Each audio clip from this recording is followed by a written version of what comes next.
Hi all, welcome to SSC Malayali. അപ്പോൾ short ട്രിക്സിൻ്റെ അടുത്ത വീഡിയോയിലേക്ക് എല്ലാവർക്കും സ്വാഗതം. അപ്പോൾ ഇന്ന് നമ്മൾ ചെറിയൊരു ഷോർട്ട് ട്രിക്കാണ് പഠിക്കാൻ പോകുന്നത്. വലിയ സംഭവമായിട്ടൊന്നും എടുക്കേണ്ട, നിങ്ങൾക്ക് സിമ്പിളായിട്ട് മനസ്സിലാവുന്ന വളരെ നിങ്ങളുടെ സമയം, നിങ്ങളുടെ മെൻസുറേഷൻ എന്ന് പറഞ്ഞ ടോപ്പിക്കിൽ സമയം ഒരു 2, 3, 4, 5 സെക്കൻഡ് നിങ്ങൾക്ക് ലാഭിക്കാൻ പറ്റുന്ന തരത്തിലുള്ള ചെറിയ ഷോർട്ട് ട്രിക്സ് കേട്ടോ. അപ്പോൾ അത് പഠിച്ചു വെക്കുക. അത് പഠിച്ചാൽ നിങ്ങൾക്ക് തീർച്ചയായിട്ടും ഉപകാരപ്പെടും. ഞാൻ ഇന്ന് തന്നെ പ്രീവിയസ് ഇയർ ആയിട്ട് ചോദിച്ചൊരു 10 ക്വസ്റ്റ്യൻ ഞാൻ ഈ ക്ലാസ്സിൽ ഡിസ്കസ് ചെയ്യും. അപ്പോൾ നിങ്ങൾക്ക് മനസ്സിലാവും ഓരോ ക്വസ്റ്റ്യൻ എത്രത്തോളം നിങ്ങൾക്ക് യൂസ്ഫുൾ ആവുന്നുള്ളത് കേട്ടോ. അപ്പോൾ ആദ്യം ഞാൻ ക്ലാസ് തുടങ്ങുന്നതിന് മുമ്പ് കുറച്ച് കാര്യങ്ങളൊന്ന് പറഞ്ഞു തന്നിട്ട് ആ ക്വസ്റ്റ്യനിലേക്ക് കിടക്കാം. അതായിരിക്കും നിങ്ങൾക്ക് ഒന്നൊരു നിങ്ങൾ പലരും കേട്ട സാധനമായിരിക്കും കേട്ടോ. കാരണം നമുക്കറിയാം CGL എക്സാം എന്ന് പറഞ്ഞാൽ വളരെ സമയത്തിന് ഇമ്പോർട്ടൻസ് ഉള്ളൊരു പരീക്ഷയാണ്. അപ്പോൾ ഓരോ സെക്കൻഡ് എത്ര വിലപ്പെട്ടതാണെന്നുള്ളത് ഓൾറെഡി മോക്ക് ടെസ്റ്റൊക്കെ ചെയ്ത് നോക്കിയ ആൾക്ക് മനസ്സിലായിട്ടുണ്ടാവും. ഓരോ സെക്കൻഡ് വിലപ്പെട്ടത്. പലപ്പോഴും പല ആളുകളും പരീക്ഷ കഴിഞ്ഞിട്ട് പറയും ഒരു 2 മിനിറ്റ് കൂടെ എക്സ്ട്രാ കിട്ടിയിരുന്നെങ്കിൽ ഞാനൊരു 4 ക്വസ്റ്റ്യൻ കൂടെ ചെയ്യായിരുന്നു എന്നൊക്കെ പറയും. അപ്പോൾ 2 മിനിറ്റ് എക്സ്ട്രാ കിട്ടണമെങ്കിൽ നമ്മൾ എന്ത് ചെയ്യണം? മാത്സിൻ്റെ റീസണിങ്ങിൻ്റെ പോലത്തെ ചോദ്യങ്ങളിൽ നമുക്ക് എവിടെയൊക്കെ സമയം ലാഭിക്കാൻ പറ്റുമോ അവിടെയൊക്കെ നമ്മൾ ബാക്കിയുള്ള ക്വസ്റ്റ്യൻ ലാഭിച്ചാലേ നമുക്ക് എക്സ്ട്രാ ചെയ്യാൻ പറ്റുള്ളൂ കേട്ടോ. മാത്സ് റീസണിങ് മാത്രമല്ല, GK ഇംഗ്ലീഷിലൊക്കെ പല ആളുകളും GK 6-7 മിനിറ്റ് ഒക്കെ എടുത്ത് ചെയ്യുന്ന കാണാം. GK നിങ്ങൾ മാക്സിമം 6 മിനിറ്റ്, അതിൻ്റെ അപ്പുറം നിങ്ങൾ GK 25 ക്വസ്റ്റ്യൻ ചെയ്യാൻ സമയം എടുക്കരുത് കേട്ടോ. ഇതൊക്കെ സൂക്ഷിച്ച് വെക്കുക മാത്സിനും ഇംഗ്ലീഷിനൊക്കെ. ഇംഗ്ലീഷിനും GK അല്ലാതെ മാത്സിനും റീസണിങ്ങും മാത്രമല്ല നമ്മുടെ സമയം പോകുന്നത്. മാത്സിനും റീസണിങ്ങും നമുക്ക് ചെയ്തിട്ട് സമയം എത്താത്ത എന്തുകൊണ്ടാണ്? അവിടെ നമ്മൾ ഇംഗ്ലീഷിനും GK നമ്മൾ അനാവശ്യമായിട്ട് കുറേ സമയം കൊടുക്കുന്നുണ്ട്. അപ്പോൾ GK പെട്ടെന്ന് വായിച്ച് ആൻസർ ചെയ്യുന്ന രീതിയിലേക്ക് നിങ്ങളുടെ ഇത് വളർത്തിയെടുക്കുക. അപ്പോൾ ആദ്യം ഞാൻ പറയുന്ന ഒരു കാര്യം കേൾക്കുക കേട്ടോ. ഒറ്റ കാര്യം നമുക്ക് എപ്പോഴും അറിയാം, റേഡിയസ് 7 ആണെങ്കിൽ നമ്മൾ പഠിച്ചിട്ടുണ്ട് πr² എന്തായിരിക്കും? πr² എന്ന് പറഞ്ഞാൽ 154 ആയിരിക്കും കേട്ടോ. ഒരു മിനിറ്റ്, സോറി. റേഡിയസ് 7 ആണെങ്കിൽ πr² നമുക്ക് ചെയ്ത് നോക്കാം അല്ലേ, വെറുതെ പറഞ്ഞിട്ട് കാര്യമില്ല. πr² എന്ന് പറഞ്ഞാൽ 22/7 × r². 7 × 7 കട്ടായി പോയി ബാക്കി 154. അപ്പോൾ ഈ ഒരു സംഭവം നിങ്ങൾ ഓർത്ത് വെക്കുക. നമുക്ക് എപ്പോഴും നമ്മൾ പല ചോദ്യങ്ങളിലും πr² വരുന്ന സമയത്ത് നമുക്ക് റേഡിയസ് എപ്പോഴും നമുക്കൊരു 7ൻ്റെ മൾട്ടിപ്പിൾ ആയിരിക്കും തരിക. അതെന്തുകൊണ്ടാണെന്ന് വെച്ചാൽ നമുക്ക് ഈ 22/7 താഴെ 7 ഉണ്ട്. അപ്പോൾ ഈ 7 കട്ട് ചെയ്ത് പോകണമെന്നുണ്ടെങ്കിൽ ഈ 6 ഒരു 7ൻ്റെ മൾട്ടിപ്പിൾ ആയെങ്കിൽ ഈ 7 കട്ട് ചെയ്ത് പോകും. അല്ലെങ്കിൽ നമുക്ക് ഈ 22/7 എന്ന വാല്യൂവിന് എക്സാക്റ്റ് ആയിട്ട് നമുക്ക് ഒരു ഇൻറ്റിജർ വാല്യൂ ആക്കിയിട്ട് എഴുതാൻ പറ്റില്ല. ഈ 7 കട്ട് ചെയ്ത് പോകണമെങ്കിൽ ഇതൊരു 7ൻ്റെ മൾട്ടിപ്പിൾ ആണ്. അപ്പോൾ അധികം നമുക്ക് കേസിലും 7ൻ്റെ മൾട്ടിപ്പിൾ ആയിരിക്കും നമ്മുടെ റേഡിയസ് തരിക കേട്ടോ. അപ്പോൾ റേഡിയസ് 7 ആണെങ്കിൽ ഏരിയ എന്ന് പറഞ്ഞാൽ 154. ഇനി റേഡിയസ് 14 ആണെങ്കിലോ? റേഡിയസ് 14 ആണെങ്കിൽ അത് നമുക്കറിയാം 7 × 2 ആണ്. അപ്പോൾ എക്സ്ട്രാ വരുന്നത് എന്താണ്? എക്സ്ട്രാ വരുന്നത് ഒരു 7 × 2 ആണ്. πr² എഴുതുമ്പോൾ എക്സ്ട്രാ വരുന്നത് എന്താ? 6ൻ്റെ അവിടെ 2r ആവും അല്ലേ? 2r ആവും × 2r. അപ്പോൾ നോക്കുക, എക്സ്ട്രാ വരുന്നത് എന്താ? πr² × 4 ആണ്. 2 × 2 4 ആണ്. അപ്പോൾ πr² നമുക്കറിയാം എത്രയാണ്? 154 ആണ്. അപ്പോൾ 154 × 4 എത്ര വരും? 616 കേട്ടോ. അപ്പോൾ നിങ്ങൾ കാര്യം ആലോചിക്കുക, റേഡിയസ് 7 ആണെങ്കിൽ നമ്മുടെ πr² നമുക്കറിയാം സർക്കിളിൻ്റെ ഒരു ഏരിയ ആണ്. അത് എന്ന് പറഞ്ഞാൽ 154 ആണ്. ഇനി റേഡിയസ് 14 ആണെങ്കിൽ നമ്മൾ പറഞ്ഞു 154 × 4. ഇനി റേഡിയസ് 21 ആണെങ്കിൽ, അപ്പോൾ നമ്മൾ 21 ആണെങ്കിൽ നമുക്കറിയാം 7 × 3 ആണ്. അപ്പോൾ നമ്മൾ കൂടുതൽ ആലോചിക്കേണ്ട 3² കൊണ്ട് മൾട്ടിപ്ലൈ ചെയ്യുക. അത് 154നെ 3² കൊണ്ട് മൾട്ടിപ്ലൈ ചെയ്യുക.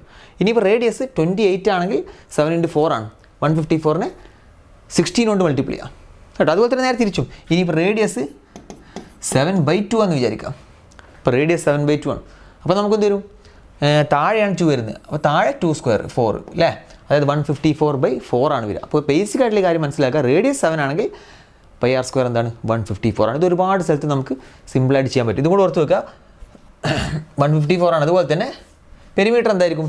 44. ഇതും ജസ്റ്റ് ഓർത്ത് വെക്കുക, പെരിമീറ്റർ 44 ആയിരിക്കും. പക്ഷേ ഇത് നമുക്ക് അത്ര സ്ഥലത്ത് ആവശ്യം വരാറില്ല. പക്ഷേ ഈ റേഡിയസ് 7 ആണെങ്കിൽ ഏരിയ 154 എന്നുള്ള ഏരിയ എന്ന് ഉദ്ദേശിച്ച് πr² കേട്ടോ. ഏരിയ എന്നല്ല, πr² വേറെ ഒരുപാട് സ്ഥലത്ത് നമുക്ക് പറ്റും. πr² എന്തായിരിക്കും? 154. ഇത് ഒരുപാട് സ്ഥലത്ത് നിങ്ങൾക്ക് ഉപകാരപ്പെടും. ഇതുപോലെ തന്നെ തിരിച്ചും വരാം. നിങ്ങൾക്ക് ഒരു സർക്കിളിൻ്റെ ഏരിയ πr² എന്ന് പറഞ്ഞാൽ റേഡിയസ് 7 ആണെന്ന് പറയാം. സർക്കിളിൻ്റെ ഏരിയ 154 ആണെന്ന് പറഞ്ഞാൽ തിരിച്ച് നിങ്ങൾക്ക് എന്ത് ചെയ്യാം? റേഡിയസ് 7 ആണെന്ന് പറയാം. 616 ആണെങ്കിൽ റേഡിയസ് ഒറ്റയടിക്ക് നിങ്ങൾക്ക് 14 എന്ന് പറയാം. ഓക്കെ, അപ്പോൾ ഇതൊക്കെ ഓർത്ത് വെക്കാം. നമുക്ക് ഇനി ക്വസ്റ്റ്യൻ ചെയ്യുമ്പോൾ നിങ്ങൾക്ക് ഒന്നും കൂടി നന്നായിട്ട് മനസ്സിലാവും, കുറച്ച് സിമ്പിളായിട്ട്. അതായത് നമ്മൾ പേൻ എടുക്കേണ്ട ആവശ്യമില്ല പല ക്വസ്റ്റ്യനും ചെയ്യാൻ. നോക്കുക, ഈ ക്വസ്റ്റ്യൻ നോക്കിയേ. What is a total surface area of a hemispherical solid having radius 14? അല്ലേ, ഇവിടെയും കണ്ടോ റേഡിയസ് 14 ആണ്. നമുക്കറിയാം total surface area of hemispherical solid, ഒരു ഹെമിസ്ഫിയറിൻ്റെ ടോട്ടൽ സർഫസ് ഏരിയ എന്താ? നമ്മൾ പഠിച്ചിട്ടുണ്ട്. ഹെമിസ്ഫിയറിൻ്റെ കർവ്ഡ് സർഫസ് ഏരിയ എന്ന് പറഞ്ഞാൽ അല്ലേ, കർവ്ഡ് സർഫസ് ഏരിയ എന്ന് പറഞ്ഞാൽ ഇവിടെ 2πr² ആണ്. ഇവിടെ ഒരു πr² കൂടി ടോട്ടൽ 3πr² ആണ് നമ്മുടെ ഒരു ഹെമിസ്ഫിയറിൻ്റെ ടോട്ടൽ സർഫസ് ഏരിയ. അപ്പോൾ നമുക്ക് കണ്ട 3πr² ആണ് അല്ലേ. ഞാൻ പറഞ്ഞിട്ടുണ്ട് റേഡിയസ് 7 ആണെങ്കിൽ πr² എന്താ? 154 ആണ്. പക്ഷേ ഇവിടെ റേഡിയസ് 7 അല്ല 14 ആണ്. അപ്പോൾ റേഡിയസ് 14 ആണെങ്കിൽ എന്താ പൈ ആർ സ്ക്വയർ വരിക? റേഡിയസ് 14 ആണെങ്കിൽ പൈ ആർ സ്ക്വയർ ഞാൻ പറഞ്ഞു 154 × 2 സ്ക്വയർ അല്ലേ? 154 × 2 സ്ക്വയർ എന്ന് പറയുമ്പോൾ 154 × 4 616 അല്ലേ? അപ്പോൾ ഇവിടുത്തെ പൈ ആർ സ്ക്വയർ എന്ന് പറഞ്ഞാൽ 616 ആണ്. നമുക്ക് വേണ്ട 3 പൈ ആർ സ്ക്വയർ ആണ്. അപ്പോൾ 616 × 3 എത്രയാണ്? 1848 അല്ലേ? സിമ്പിളായിട്ട് കണ്ടില്ല. ഇത് ഞാൻ പേന എടുത്ത് എഴുതിയെന്നുള്ളൂ, പേന എടുക്കേണ്ട ആവശ്യമില്ല. നിങ്ങൾക്ക് നോക്കുമ്പോൾ തന്നെ അറിയാം. Total surface area of hemisphere എന്ന് പറഞ്ഞാൽ 3 പൈ ആർ സ്ക്വയർ ആണ്. ഇവിടെ പൈ ആർ സ്ക്വയർ 14 ആയതുകൊണ്ട് പൈ ആർ സ്ക്വയർ എന്താവും? 154 × 4 616. പക്ഷേ നമുക്ക് ഇവിടെ 3 പൈ ആർ സ്ക്വയർ, അപ്പോൾ 616 × 3. മനസ്സിൽ കാൽക്കുലേഷൻ ചെയ്തിട്ട് നമുക്ക് എന്ത് ചെയ്യാം? ഇതിൻ്റെ ആൻസർ എഴുതാൻ പറ്റും. വെറുതെ എടുക്കാൻ പോകണ്ട. ഇനി അടുത്ത ചോദ്യം, curved surface area of a sphere. സ്ഫിയറിൻ്റെ കർവ്ഡ് സർഫസ് ഏരിയ നമുക്കറിയാം. സ്ഫിയറിന് ഒറ്റ സർഫസ് ഏരിയ ഉള്ളൂ. കർവ്ഡ് സർഫസ് ഏരിയയും ടോട്ടൽ സർഫസ് ഏരിയ ഒക്കെ 4 പൈ ആർ സ്ക്വയർ ആണ്. അപ്പോൾ ഇവിടെ നമ്മൾ നേരത്തെ ചെയ്തപോലെ കണ്ടോ, റേഡിയസ് 14 ആണെന്ന് കണ്ടാൽ നമുക്കറിയാം. റേഡിയസ് 7 ആണെങ്കിൽ പൈ ആർ സ്ക്വയർ 154 ആണ്. റേഡിയസ് 14 ആണെങ്കിൽ പൈ ആർ സ്ക്വയർ 616 ആണ്. നമുക്ക് വേണ്ടത് 4 പൈ ആർ സ്ക്വയർ ആണ്. അപ്പോൾ 616 × 4 എത്രയാണ്? 2454. സോറി, 54 അല്ല, 2464 അല്ലേ? 16 അല്ലേ വരുന്നത്? അപ്പോൾ 616 × 4 എന്ന് പറയുമ്പോൾ 600 × 4 2400. 16 × 4 എത്രയാണ്? 64. അപ്പോൾ 2464. ഞാൻ പറയുന്നതിൽ എന്തെങ്കിലും മിസ്റ്റേക്ക് കാര്യങ്ങളൊക്കെ ഉണ്ടെങ്കിൽ താഴെ കമൻറ്റ് ചെയ്യാം കേട്ടോ. ഓക്കെ, ഞാൻ പറയുന്ന കൺസെപ്റ്റ് നിങ്ങൾക്ക് മനസ്സിലായിട്ടുണ്ടാവുമല്ലോ. ചിലപ്പോൾ ചില കാൽക്കുലേഷൻ മിസ്റ്റേക്കൊക്കെ ഞാൻ ചെയ്യുന്നതിടക്ക് വരാറുണ്ട്. അപ്പോൾ നിങ്ങൾ എന്ത് ചെയ്യുക? അത് താഴെ കമൻറ്റ് ചെയ്യുക. ഇനി അടുത്തതാണ്, what is the volume of a cone whose height is 24 centimetre and radius is 14 centimetre. Okay, അപ്പോൾ ഇവിടെ നമുക്കറിയാം ഒരു കോണിൻ്റെ വോളിയം അല്ല, എന്താണ്? വോളിയം എന്ന് പറഞ്ഞാൽ 1/3 പൈ ആർ സ്ക്വയർ എച്ച് ആണ്. അപ്പോൾ ഇവിടെ നമ്മൾ പറഞ്ഞ സാധനം പൈ ആർ സ്ക്വയർ വന്നു അല്ലേ? Pi r square. ബാക്കിയുള്ളത് എന്താ? 1/3 എച്ച് ആണ്. 1/3 ഇവിടെ ഏതാണ്? 1/3 അവിടെ കിടക്കട്ടെ. എച്ച് എന്ന് പറഞ്ഞാൽ ഹൈറ്റ് അല്ലേ? ഹൈറ്റ് 24 ആണ്. അപ്പോൾ 1/3 എച്ച് എന്ന് പറഞ്ഞാൽ ഈ ബാക്കിയുള്ള ഈ രണ്ട് സാധനം കൂട്ടിയാൽ 1/3 × H 24 എന്ന് പറഞ്ഞാൽ 8 ആണ്. അപ്പോൾ നമുക്ക് വേണ്ടത് 8 പൈ ആർ സ്ക്വയർ ആണ്. 8 പൈ ആർ സ്ക്വയർ അല്ലേ വേണ്ടത്? അപ്പോൾ നമ്മൾ പൈ ആർ സ്ക്വയർ എത്രയെന്ന് ആദ്യം കാണണം. പൈ ആർ സ്ക്വയർ എത്രയെന്ന് കാണുമെങ്കിൽ ആദ്യം 6 എത്രയെന്ന് കാണും. 6 14 ആണെങ്കിൽ നമുക്കറിയാം പൈ ആർ സ്ക്വയർ എത്രയാണ്? 616. അപ്പോൾ നമുക്ക് വേണ്ടത് 616 × 8 ആണ് അല്ലേ? 616 × 8 പറ. 600 × 8 എത്രയാണ്? 600 × 8 4800.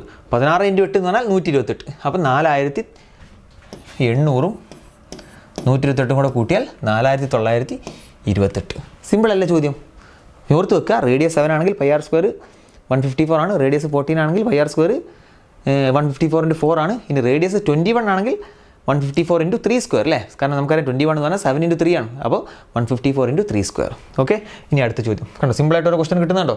ഇനി ക്വസ്റ്റൻ നോക്കിയേ. ഈ ക്വസ്റ്റൻ നമുക്കറിയാം. ഈ ക്വസ്റ്റൻ ഡയറക്റ്റ് ചോദ്യമാണ്. Radius of a sphere. സ്ഫിയറിൻ്റെ റേഡിയസ് 70 ആണെങ്കിൽ ടോട്ടൽ സർഫസ് ഏരിയ ചോദ്യം അല്ലേ? സർഫസ് ഏരിയ നമുക്കറിയാം 4 പൈ ആർ സ്ക്വയർ ആണ്. 4 പൈ ആർ സ്ക്വയർ ആണ് നമുക്ക് കണ്ടത്. ഇവിടെ റേഡിയസ് 70 അല്ലേ? 70 ഉദ്ദേശിച്ച് 7 തന്നെയാണ് അല്ലേ? 7 ആവും. 70 7 നമ്മൾ വ്യത്യാസം എന്താ? ജസ്റ്റ് ഒരു 0 വരും, എക്സ്ട്രാ ഉള്ളൂ. അപ്പോൾ സ്ക്വയർ ആയതുകൊണ്ട് അല്ലേ? ഇവിടെ 70 റേഡിയസ് ആണ്. അപ്പോൾ പൈ ആർ സ്ക്വയർ 70 സ്ക്വയർ വരുന്നതുകൊണ്ട് നമ്മൾ നേരത്തെ പറഞ്ഞ വാല്യൂവിൽ നിന്നും 2 0 എക്സ്ട്രാ വരും. അതായത് ഇവിടെ റേഡിയസ് 7 ആയിട്ട് എടുത്താൽ പൈ ആർ സ്ക്വയർ എന്താണ്? 154 ആണ്. പിന്നെ 70 ആയതുകൊണ്ട് 2 0 കൂടെ വരുന്നുള്ളൂ. നമ്മൾ ലാസ്റ്റ് ആഡ് ചെയ്ത് കൊടുത്താൽ ആൻസറിൻ്റെ കൂടെ. നമുക്ക് വേണ്ട എന്താ? സ്ഫിയറിൻ്റെ ടോട്ടൽ സർഫസ് ഏരിയ ആണ്. അതായത് 4 പൈ ആർ സ്ക്വയർ ആണ്. 4 × 154 എത്രയാണ്? 600. ഇവിടെ ഓപ്ഷൻ ഇല്ല അല്ലേ? 4 × 154 616 ആണ് അല്ലേ? പിന്നെ നമ്മൾ ശരിക്കുള്ള 2 0 കൂടെ ആഡ് ചെയ്താൽ 616 0 0. ഓക്കെ, സിമ്പിളായിട്ട് കിട്ടുന്നില്ലേ? ഇനി അടുത്തെന്താ? Total surface area of a hemisphere is 4158. The radius of the hemisphere. ഹെമിസ്ഫിയറിൻ്റെ ടോട്ടൽ സർഫസ് ഏരിയ വന്നിട്ടുണ്ട്. അപ്പോൾ നമുക്ക് ടോട്ടൽ സർഫസ് ഏരിയ നമുക്കറിയാം 3 പൈ ആർ സ്ക്വയർ അല്ലേ?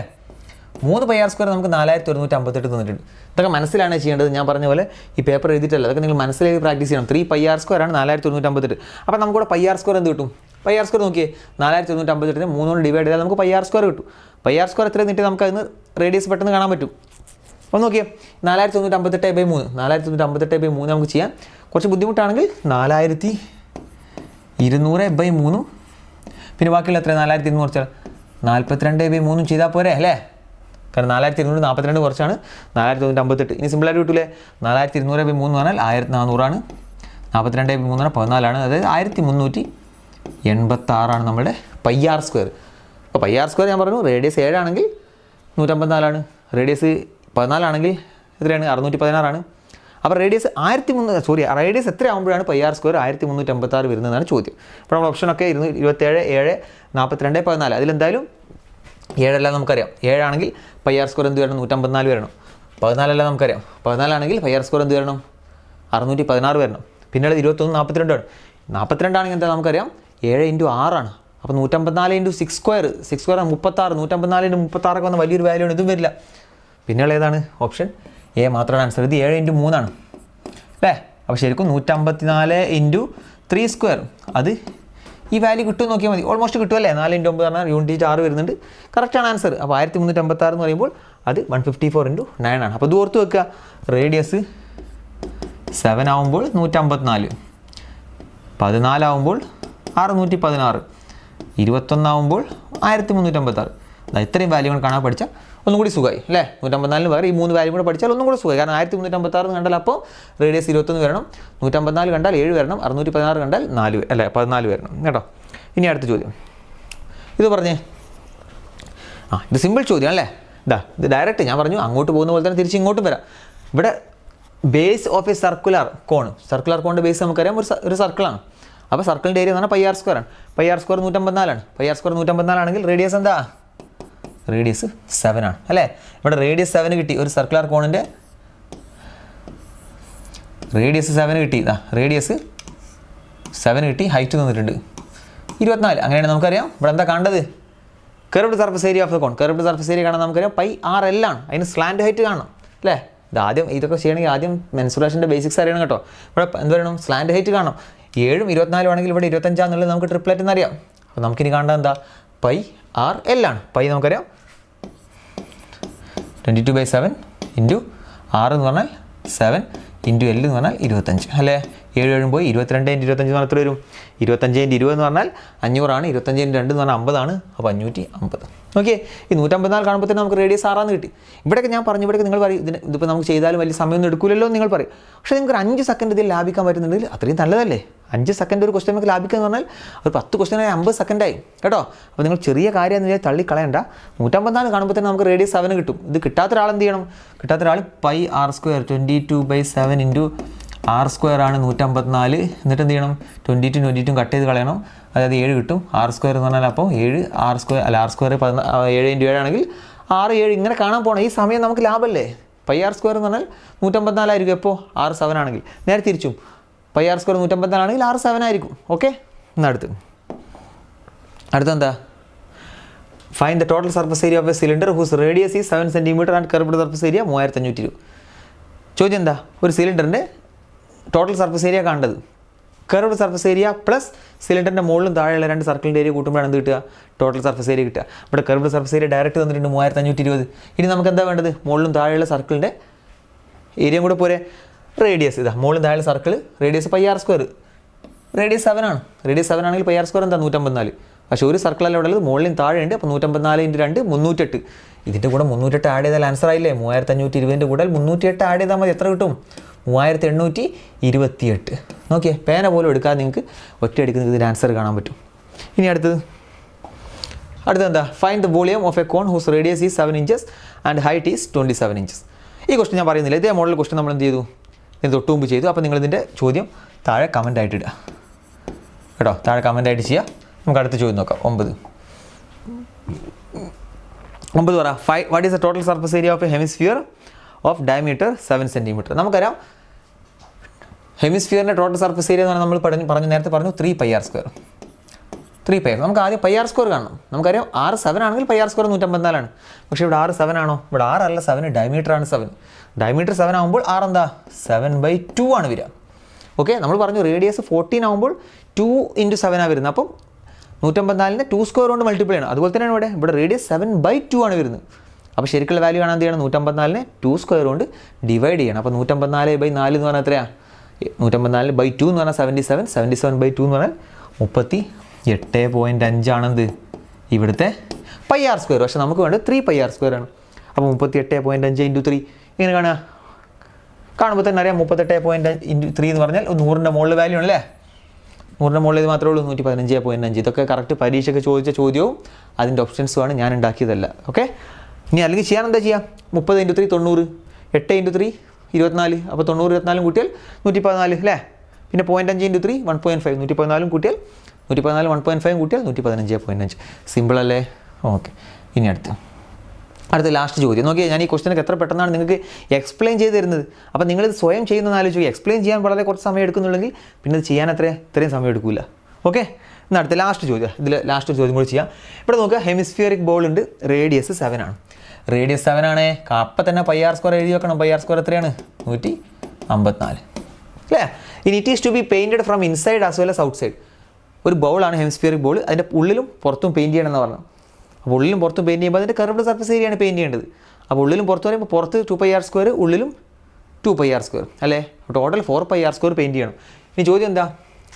Find the cost of painting it at the rate of ₹40 per 20 cm².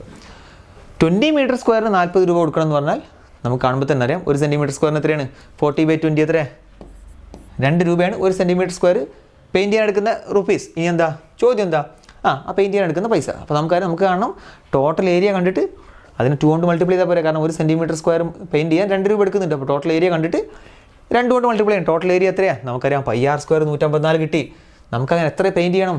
2 ഉള്ളിലും പുറത്തും കൂടി ആയിട്ട് 4 πr² പെയിൻറ്റ് ചെയ്യണം. അപ്പോൾ 4 πr² 154 × 4 എത്രയാണ്? 154 × 4 616. ഇതാണ് ഏരിയ. പക്ഷേ 1 cm² പെയിൻറ്റ് ചെയ്യാൻ 2 രൂപ എടുക്കും. അപ്പോൾ 616 × 2 എത്രയാണ്? 1232. അപ്പോൾ നോക്കിയാൽ ഞാൻ 10 ക്വസ്റ്റ്യൻ എത്ര പെട്ടെന്ന് സിമ്പിളായിട്ട് നിങ്ങൾക്ക് പറഞ്ഞു തന്നു. അപ്പോൾ നിങ്ങൾ സ്വയം ചെയ്യുകയാണെങ്കിൽ ഇതിൻ്റെ പകുതി സമയം എടുക്കുള്ളൂ. ഞാൻ ഈ പറഞ്ഞൊക്കെ പേന എടുത്തിട്ട് എഴുതിയാൽ പറഞ്ഞു തന്നു. പക്ഷേ നിങ്ങൾ പേന ഇല്ലാതെ എന്ത് ചെയ്യണം? ഈ ക്വസ്റ്റ്യനൊക്കെ നിങ്ങൾ ഒന്നും കൂടി ആദ്യം മുതൽ 10 മുതൽ ഈ 10 ക്വസ്റ്റ്യൻ കണ്ടു നോക്കുക. എന്നിട്ട് എന്ത് ചെയ്യുക? പേന ഇല്ലാതെ ജസ്റ്റ് ഇത് മനസ്സിൽ കണ്ടിട്ട് ഇങ്ങനെ പെട്ടെന്ന് ഇങ്ങനെ ചെയ്യാന്നുള്ളത് നോക്കുക. ഞാൻ അതേപോലത്തെ 8ാമത്തെ ക്വസ്റ്റ്യൻ ഞാൻ കമൻറ്റായിട്ട് നിങ്ങൾക്ക് ചെയ്യാൻ വേണ്ടി തന്നിട്ടുണ്ട്. അത് കമൻറ്റായിട്ട് എന്ത് ചെയ്യുക? വീഡിയോന് താഴെ ഇടുക. അപ്പോൾ നിങ്ങൾക്ക് ഈ ഒരു ചെറിയ സിമ്പിൾ ട്രിക്ക് നിങ്ങൾക്ക് യൂസ്ഫുൾ ആയിട്ടെന്ന് വിചാരിക്കുന്നു. നിങ്ങൾ ഇനി അങ്ങോട്ട് ക്വസ്റ്റ്യൻ ചെയ്യുമ്പോൾ പല രീതിയിലും മോക്ക് ടെസ്റ്റിലും അല്ലെങ്കിൽ റിയൽ പരീക്ഷയ്ക്കൊക്കെ വരുമ്പോൾ നിങ്ങൾക്കിത് യൂസ്ഫുൾ ആവും. അപ്പോൾ എന്ത് ചെയ്യുക? അവിടെ യൂസ് ചെയ്തിട്ട് നോക്കുക കേട്ടോ. പ്രത്യേകിച്ച് മോക്ക് ടെസ്റ്റൊക്കെ ചെയ്യുമ്പോൾ ട്രൈ ചെയ്ത് നോക്കുക പെട്ടെന്ന് കിട്ടുന്നുണ്ടോ. അങ്ങനെയാണെങ്കിൽ നിങ്ങൾക്ക് തീർച്ചയായിട്ടും നിങ്ങൾക്ക് ആ സമയം ലാഭിക്കാൻ പറ്റും. ഈ ഒരു മെത്തേഡ് എന്നല്ല, നമ്മളിനി ചെയ്യാൻ പോകുന്ന ഓരോ ഷോർട്ട് ട്രിക്കിൽ ഓരോ മെത്തേഡും അത് നിങ്ങളുടെ സമയം വളരെയധികം റെഡ്യൂസ് ചെയ്യാൻ പറ്റുന്ന സാധനമാണ്. അപ്പോൾ ഞാൻ പറഞ്ഞിട്ടുണ്ട് തുടക്കത്തിൽ, നിങ്ങൾക്ക് കൺസെപ്റ്റ് ചെയ്യാൻ അറിയോ എന്നുള്ളത് മാത്രമല്ല ഇമ്പോർട്ടൻറ്റ്, പെട്ടെന്ന് ചെയ്യാൻ അറിയോ എന്നുള്ളതാണ് ഈ പരീക്ഷേൻ്റെ ശരിക്കുള്ള കാര്യം. അല്ല നിങ്ങൾക്ക് ചെയ്യാൻ എല്ലാവർക്കും അറിയുന്നു, കുറച്ച് പഠിച്ചു കഴിഞ്ഞാൽ എല്ലാവർക്കും ചെയ്യാൻ എല്ലാ ക്വസ്റ്റ്യനും അറിയാം. പക്ഷേ ആ ഒരു സമയത്ത് ടിയർ 1 ഒക്കെ ആണെങ്കിൽ 60 മിനിറ്റിനുള്ളിൽ എന്ത് ചെയ്യണം? നിങ്ങൾ 100 ക്വസ്റ്റ്യൻ ചെയ്യണം. ആ ഒരു ലെവലിലേക്ക് നിങ്ങൾ എത്തണം. അതിന് ഇങ്ങനത്തെ ഓരോ ചെറിയ പൊടിക്കകൾ നിങ്ങൾ പഠിച്ചേ പറ്റുള്ളൂ. അപ്പോൾ നിങ്ങൾക്ക് ഷോർട്ട് ട്രിക്സ് ഇഷ്ടമായിട്ടുണ്ടെങ്കിൽ നിങ്ങളുടെ ഫ്രണ്ട്സിനും എല്ലാവർക്കും ഷെയർ ചെയ്ത് കൊടുക്കുക. Okay, thank you.